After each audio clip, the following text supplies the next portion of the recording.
Premier voyage en Asie depuis le début du Covid, après avoir été reporté depuis bientôt 2 ans, nous y allons enfin, le Sri Lanka.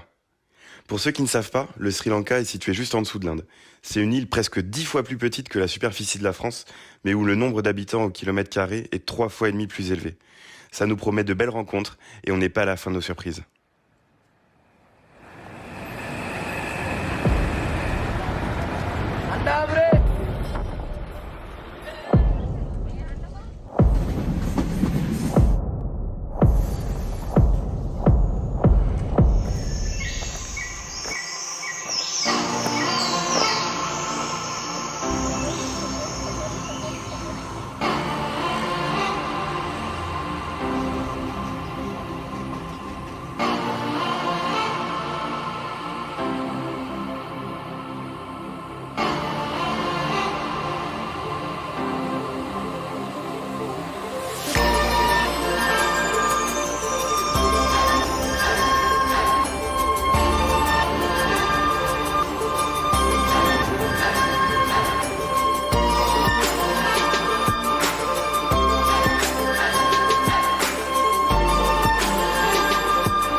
Après avoir fait la visite de Colombo, la capitale, nous arrivons à Anuradhapura, centre culturel du Sri Lanka.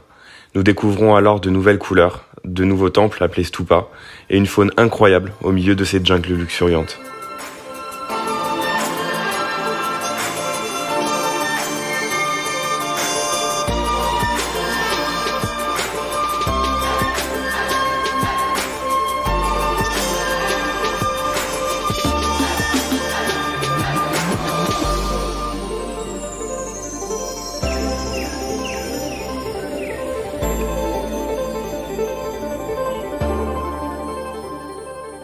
Mahupa, c'est un temple bouddhiste d'une structure hémisphérique, comme ça s'appelle un stupa. Dans cette structure hémisphérique, en fait, il y a des reliques du bouddhisme. Les gens y viennent pour prier, ils y font tour en fait en adressant leur prière pour Bouddha.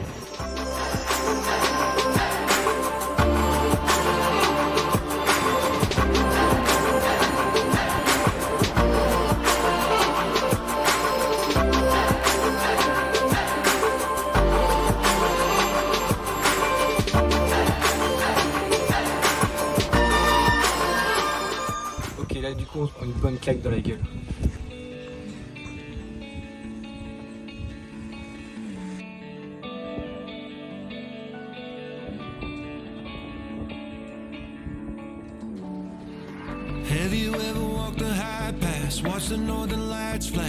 Il est 8h du matin et aujourd'hui on va faire quoi? On va monter le rocher du lion. Ah, Sigiriya, c'est parti.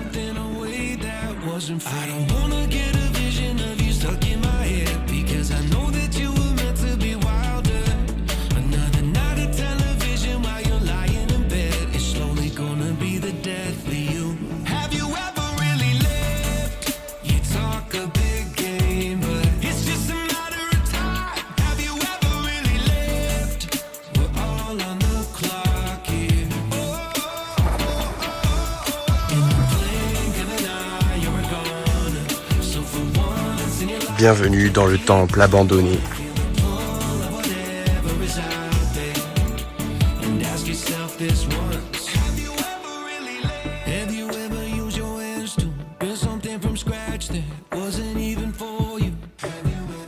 Nous continuons notre aventure dans la ville de Kandy, qui est l'ancienne capitale du Sri Lanka. Elle est connue mondialement grâce à l'emblématique Tees Temple, un temple qui abrite une relique d'une dent de Bouddha. La ville est inscrite dans le patrimoine mondial de l'UNESCO.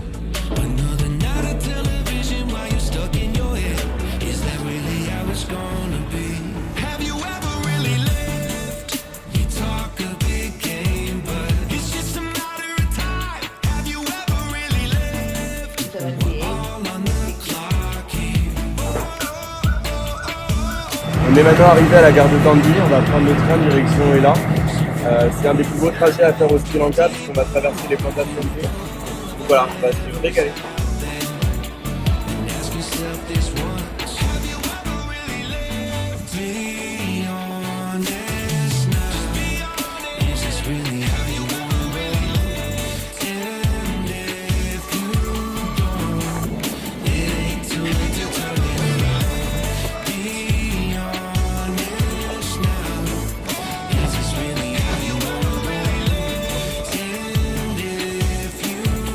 Parce que parfois, ce n'est pas la destination qui compte dans un voyage, mais son trajet. Nous avons passé la journée dans le train à contempler les paysages et à observer les activités des passagers. Nous arrivons maintenant à Ela, petite ville perchée dans les montagnes.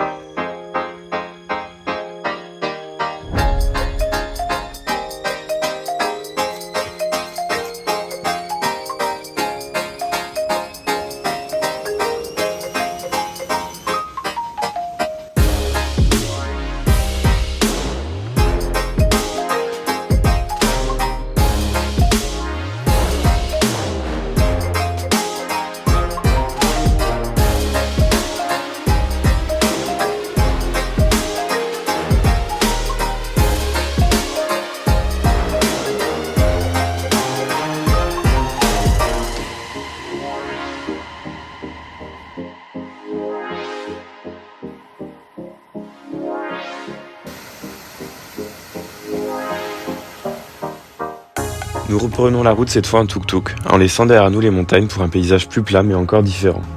Nous avons rendez-vous à la réserve naturelle de Udawalawe. Le parc naturel fait plus de 3000 m², c'est-à-dire 3 fois plus grand que Paris.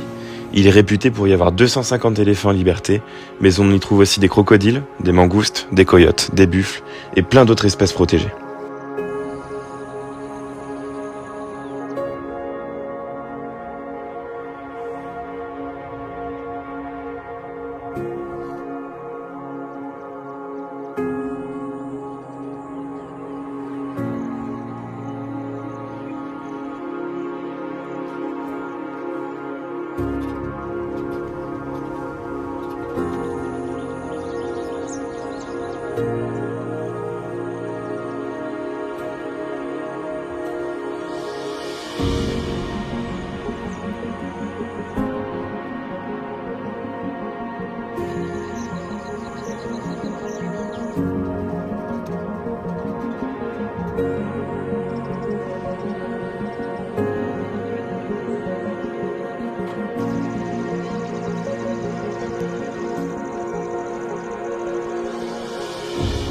Nous arrivons maintenant à la dernière partie de notre aventure, le sud du Sri Lanka. Nous regardons derrière nous avec beaucoup d'humilité ce que nous avons vu jusqu'à présent, mais la route n'est pas finie. Nous commençons par la ville de Tangal, connue pour être munie de longues plages désertes, loin des villes les plus touristiques. Un havre de paix où l'ambiance est menée par le bruit des vagues et du vent dans les palmiers.